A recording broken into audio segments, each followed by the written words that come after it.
Assalamualaikum warahmatullahi wabarakatuh. Izin memperkenalkan diri, saya Muhammad Syahrul, MPM 2321020071. Saya di sini akan mempresentasikan tugas fikih mawaris, yaitu mempresentasikan kelompok 9. Latar belakang Al-Hajj termasuk bagian yang penting dalam ilmu faraid atau ilmu mawaris. Sampai sebagian ulama berkata, haram berfatwa dalam bidang ilmu faraid bagi yang tidak memahami al-hajj, sebab para ulama khawatir orang itu keliru dalam fatwanya, sehingga orang yang berhak menjadi tidak mendapatkan bagian atau sebaliknya, orang yang tidak berhak justru mendapatkannya. Inilah pentingnya kita mengetahui dan memahami al-hajj. Pengetahuan tentang al-hajj ini akan membuat kita mudah menentukan bagian-bagian para ahli waris. Al-hajj dan pembagian harta waris seolah tidak terpisahkan. Hal inilah yang melatar belakangi kami menyusun makalah tentang al-hajj ini. A. Pengertian al-hijab. Al-hajj terkadang tertulis al-hajj dalam bahasa Arab berarti al-manu, mengandung makna terhalang, seperti contoh kalimat hajabu idza manahu min ad-dukhul, yang artinya dia terhalang masuk. Jadi kata al-hajj adalah apa saja yang dapat melindungi dan menghalanginya dari pandangan. Hajj berasal dari kata hajabahu, hajaban dan hijaban, mengandung makna melindungi. Dalam istilah ilmu fikih, al-hajj adalah menghalangi orang yang mempunyai sebab mendapatkan warisan, baik secara menyeluruh maupun sebagian. Di samping itu, kalimat menghalangi orang yang mempunyai sebab mewarisi, maksudnya adalah orang yang memiliki salah satu dari tiga sebab mendapatkan warisan yang telah disepakati para ulama, yaitu nasab atau keturunan. B. Macam-macam al-hijab.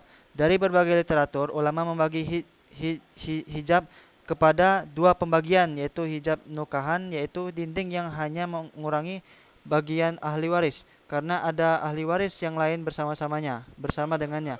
Misalnya ibu mendapatkan 1/3 bagian, akan tetapi apabila yang meninggal itu mempunyai anak atau cucu atau beberapa orang saudara, maka ibu mendapat 1/6.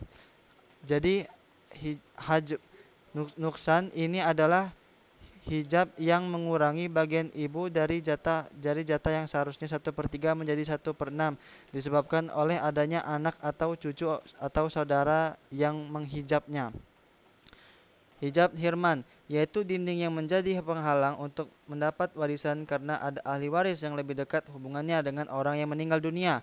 Itu, misalnya cucu laki-laki tidak dapat mendapatkan harta warisan selama masih ada anak laki-laki. Jadi hijab hirman ini menghalangi seseorang untuk mendapatkan jatah warisannya disebabkan oleh adanya penghalang ahli waris yang paling dekat lagi daripadanya.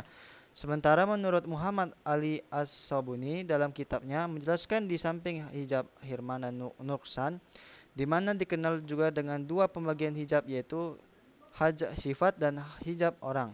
Kategori hijab hajj orang di dalamnya terdapat pembagian hajj hirman dan hajj nuksan. Dari beberapa pembagian hijab menurut para ulama di atas, sehingga dapat diketahui bahwa di dalam faraid, di mana secara umum terdapat dua pembagian hajj, meskipun Muhammad Ali As-Sabuni lebih lanjut membagi hajj itu sendiri, yaitu hajj sifat dan orang, akan tetapi hajj orang merupakan bagian dari hajj hirman dan nukson itu sendiri. Sementara menurut Ahmad Sarwat, membagi al-hujj kepada dua bagian, yaitu al-hujub bil wasfi, sifat atau julukan, dan al-hujub bi asakhi, karena orang lain, yaitu 1. Al-hujub bil wasfi, berarti orang yang terkena hujub tersebut terhalang dari mendapatkan hak waris secara keseluruhan. Misalnya, orang yang membunuh pewarisnya atau murtad, hak waris mereka menjadi gugur atau terhalang. 2. Al-hujub bi saksi, yaitu gugurnya hak waris seseorang dikarenakan adanya orang lain yang lebih berhak untuk menerimanya. Al-hujub bi saksi terbagi dua, hujub hirman dan hujub nukson. Hujub hirman yaitu penghalang yang menggugurkan seluruh hak waris seseorang. Hak ahli waris yang terhijab. Ahli waris kelompok laki-laki. 1. Cucu laki-laki dari anak laki-laki terhijab oleh anak laki-laki. 2. Cicit laki-laki. terhijab oleh anak-anak laki dan cucu laki-laki yang lebih dekat mendinding yang lebih jauh. 2. Datuk atau kakek, terhijab oleh bapak. 4. Saudara laki-laki. 5. Seibu sebapak, terhijab oleh anak laki-laki, cucu laki-laki atau bapak. 6. Sebapak, terhijab oleh anak laki-laki, cucu laki-laki, bapak, saudara seibu bapak, atau saudara perempuan seibu sebapak dalam kondisi tertentu. As-soba ma'al khair. Seibu, terhijab oleh anak laki-laki, anak perempuan, cucu laki-laki perempuan, bapak atau kakek. 8. Anak laki-laki dari saudara laki-laki seibu sebapak, terhijab oleh ahli waris laki-laki lebih dekat, seperti anak laki-laki, cucu laki-laki, bapak, saudara laki-laki, atau saudara perempuan dalam kondisi tertentu. As-soba ma'al khair. Sebapak, terhijab oleh ahli waris di atas, termasuk anak laki-laki dari saudara laki-laki seibu sebapak. 9. Saudara laki-laki dari bapak, seibu sebapak dan sebapak, terhijab oleh anak laki-laki, cucu laki-laki, bapak, kakek, saudara laki-laki lebih dekat atau saudara perempuan dalam kondisi tertentu. As-soba ma'al khair. Anak laki-laki dari saudara laki-laki bapak, seibu sebapak dan sebapak, terhijab oleh ahli waris laki-laki lebih dekat seperti anak laki-laki, cucu laki-laki, bapak, kakek, saudara laki-laki, atau sebagainya. 11. Laki-laki memerdekakan si mayit, terhijab oleh seluruh ahli waris yang lebih dekat. Ahli waris kelompok perempuan. 1.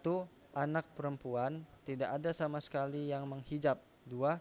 Cucu perempuan, anak perempuan dari anak laki-laki. 3. Terdinding atau terhalang oleh anak laki-laki yang mengasobahkannya. Yang keempat, ibu, tidak ada yang meninding atau menghalangi. 6. Nenek, ibu dari ibu, terdinding atau terhalang oleh ibu, nenek yang dekat meninding atau menghalangi nenek yang jauh. 7. Nenek, ibu dari bapak, terhalang oleh bapak ibu, nenek yang dekat meninding atau menghalangi nenek yang jauh. 8. Saudara perempuan seibu sebapak, terdinding atau terhalang oleh anak laki-laki atau anak laki-laki dari anak laki-laki, dan bapak sama dengan meninding atau menghalangi saudara laki-laki. 9. Seibu sebapak atau nomor 5 di atas. 10. Saudara perempuan sebapak, terdinding atau terhalang oleh anak laki-laki si mayit, cucu laki-laki si mayit, dan seterusnya ke bawah. Kesimpulan, hijab waris dalam hukum waris Islam adalah perbuatan atau keadaan atau juga melakukan suatu tindakan yang dapat menggugurkan hak seseorang untuk menerima warisan, walaupun adanya sebab-sebab dan syarat-syarat sah mewarisi. Al-hajj terbagi menjadi dua, yakni al-hajj al-wasfi, sifat atau julukan, dan al-hajj bi as-sasaki, karena orang lain. Al-hajj bil wasfi, waris secara keseluruhan, misalnya orang yang membunuh pewarisnya, pembunuhan, murtad, hamba sahaya, atau berlainan agama. Hak waris mereka menjadi hujub atau terhalang. Al-hajj as-saksi, yaitu gugurnya hak waris seseorang dikarenakan adanya orang lain yang lebih berhak menerimanya. Al-hajj as-saksi terbagi dua, yaitu hajj al-hirman dan hajj an-nuksan. Hajj al-hirman yaitu penghalang yang menggugurkan seluruh hak waris seseorang. Hajj an-nuksan, pengurangan hak, yaitu penghalangan terhadap hak waris seseorang untuk mendapatkan bagian yang lebih banyak. Para ahli waris yang terhalang oleh hajj an-nuksan ada 5, yaitu suami istri, ibu, cucu perempuan dari anak laki-laki atau saudara perempuan sebapak. Ahli waris yang terhalang oleh hijab al-hirman, jumlah mereka atau 7, yaitu kakek, nenek, cucu laki-laki dari anak laki-laki, cucu perempuan dari anak laki-laki, saudara laki-laki dan saudara perempuan kandung, saudara laki-laki dan saudara perempuan sebapak, dan anak-anak ibu. Baik, begitu saja yang dapat saya sampaikan. Jika ada kurang-kurang kata atau salah kata, saya mohon maaf. Saya akhiri. Assalamualaikum warahmatullahi wabarakatuh.